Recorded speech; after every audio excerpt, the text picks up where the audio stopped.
Programme میں ایک بار پھر خوش آمدید۔ اختیار صاحب، یہ جو اب پی ٹی آئی نے درخواست دی ہے 5 اگست کو مینار پاکستان پر جلسہ کرنے کی، کیا حکومت پی ٹی آئی کو جلسہ کرنے کی 5 اگست کو اجازت دے گی؟ اور دوسرا، آج سر پی ٹی آئی کے پہلے بھی تحفظات رہے ہیں کہ خان صاحب کو جیل میں سہولیات نہیں دی جا رہی، اور آج تو عدالت سے بھی رجوع کیا گیا ہے، اور یہ اڈیالہ جیل جو ہے وہ آپ ہی کی صوبائی حکومت ہے پنجاب میں، اس کے انڈر آتا ہے۔ آپ سمجھتے ہیں کہ سابق پرائم منسٹر صاحب کی جو شکایات ہیں ان کو دیکھنا چاہیے اگر ان کو سہولیات نہیں مل رہی تو؟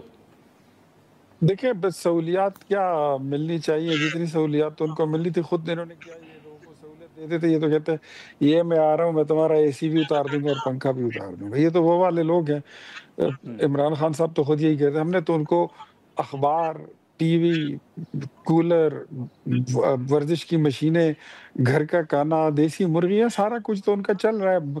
ہنی مون سوٹ تو جیل میں نہیں ہوتا نا، یہ جیل ہے اور جیل پھر جیل ہی ہوتی ہے، اور جیل جو ہے نا وہ پھر مردوں کی طرح کاٹی جاتی ہے، اس میں پھر یہ رونا دھونا نہیں ہوتا۔ میرے خیال میں یہ باتیں جو ہے، جو انقلاب لانے والے لوگ ہوتے ہیں نا، وہ یہ باتیں نہیں کرتے، وہ چپ کر کے اپنی جیل کاٹتے ہیں۔ ہم نے کبھی نیلسن منڈیلا کو نہیں دیکھا تھا کہ وہ اس طرح اس نے فریاد کی ہو کہ مجھے یہ سہولت نہیں مل رہی ہے۔ ہم نے کبھی اس کو نہیں دیکھا تھا خمینی کو کہ وہ بولے کہ مجھے یہ سہولتیں چاہیے، کبھی بھی نہیں۔ ہم نے باچا خان کو نہیں سنا تھا کہ انہوں نے کبھی یہ کہا ہو کہ مجھے فلاں سہولت ہے۔ بس اگر آپ کہتے ہیں کہ میں انقلاب لانا ہے اور پھر تیرا باپ بھی دے گا آزادی، تو پھر تو تھوڑا سا برداشت کر لیں نا۔ پھر اب ادھر آپ کو کیا چاہیے؟ آپ کو پریزیڈنشل سوٹ تو نہیں بنا کے دیا جا سکتا، جتنی فیسلٹیز ایک جیل میں ہو سکتی ہے وہ اتنی آپ کو ملیں گی۔ ہم خود جیلیں کاٹ کے رہے ہیں، میں 14 جیلیں دیکھ چکا ہوں اس ملک کی، ہم کس حالت میں رہے میں آپ کو بتاؤں گا تو آپ کانوں کو ہاتھ لگا لیں گے۔ تو یہ میرے خیال میں ان کو اگر وہ سسٹم کے ساتھ ٹکرانا چاہتے ہیں تو پھر ٹکرانے کی کوئی قیمت ہوتی ہے، وہ ادا کریں، اور وہ سینہ تان کے پھر ادا کرنی ہوتی ہے، اس پہ پھر رونا دھونا نہیں کیا جاتا۔ دوسری بات آپ نے جو کی نا شوکت بھائی سے درخواست ہے میری کہ ہاں، یہ ایک تو 5 اگست کی بات ہے، تو دیکھیں 5 اگست وہ تاریخ تھی۔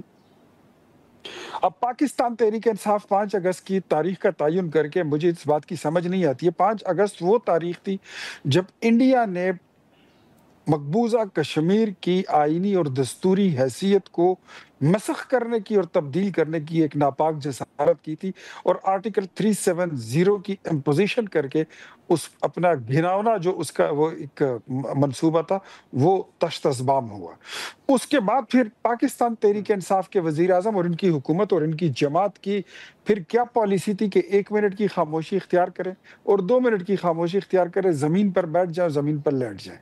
یہ اگر اس کو سیلیبریٹ کرنا چاہتے ہیں، یہ مودی کی آواز کو اگر یا اس کے نعروں کو پاکستان کی گلیوں میں گونجانا چاہتے ہیں، تو میرے خیال میں ہم اس کو کنڈیم کرتے ہیں۔ اور اگر یہ اپنی پولیٹیکل ڈیموکریٹک رائٹس کو ایکسرسائز کرنا چاہتے ہیں تو اٹس اے ڈیموکریٹک کنٹری، ضرور کیجئے۔ But one thing I need to tell you کہ کسی کو بھی 26 نومبر کا جو ایپیسوڈ ہے اس کو ریپیٹ کرنے کی کبھی بھی ہم کوئی اجازت نہیں دے سکتے کہ آتے ساتھ ہی 5 6 7 لوگوں کو ناشتے میں کھا جائیں اور 10 15 اپنے ساتھ لے جائیں۔ یہ چیزیں نہیں ہوں گی کہ آگ لگا دو، بندوں کو مار دو، گولیاں چلا دو، یہ کبھی بھی نہیں ہوگا۔ اور شوکت بھائی سے آخر میں نہیں، اتنی لیکن اختیار درخواست صاحب آپ اجازت دیں گے جلسے کی یا نہیں؟ حکومت اجازت دے گی جلسے کی؟ میرے خیال میں میں نے کہہ دیا کہ اگر کوئی اپنے ڈیموکریٹک رائٹس کو ایکسرسائز کرنا چاہے تو کوئی پابندی نہیں ہے، لیکن اگر اس کے پیچھے کوئی انتشاری ایجنڈا ہوا تو پھر قانون یہاں پر موجود ہے، وہ پھر حرکت کرے گا۔ آپ نے دیکھا بھی مولانا صاحب نے ملین مارچز کی ہیں، انہوں نے کتنے بڑے بڑے جلسے کیے۔ آپ نے دیکھا حافظ نعیم صاحب آئے ہیں حکومت کے خلاف، انہوں نے پنڈی اسلام آباد میں وہ بیٹھ گئے تھے، ان کو کچھ ہم نے نہیں کہا۔ وہاں پر کوئی گملہ ٹوٹا نہیں۔ یہ لوگ جب بھی آتے ہیں معذرت کے ساتھ، اس میں خون خرابہ ہوتا ہے، ان کے جلسے میں بھی لوگ مر جاتے ہیں، ان کے جلوس میں ریلی میں بھی لوگ مر جاتے ہیں، اس میں آگ بھی لگتی ہے، اس میں کلاشن کوف بھی ہوتی ہے، لہرا کے لاتے ہیں۔ یہ شمشتو کیمپ اور افغان کیمپ مہاجر جو ہے جلوزئی، وہاں کے لوگوں کو یہ بک کر کے لاتے ہیں۔ What do you think؟ وہ پولیٹیکل ایکسرسائز ہوتی ہے؟ I don't think so۔ شوکت بھائی سے ایک درخواست کروں گا کہ پرویز خٹک کی جتنی تنقید اور جتنی ٹرولنگ میں نے کی ہے، جتنا میں نے ان کو آڑے ہاتھوں لیا ہے، اب تو وہ ہمارے پاس ہے نا۔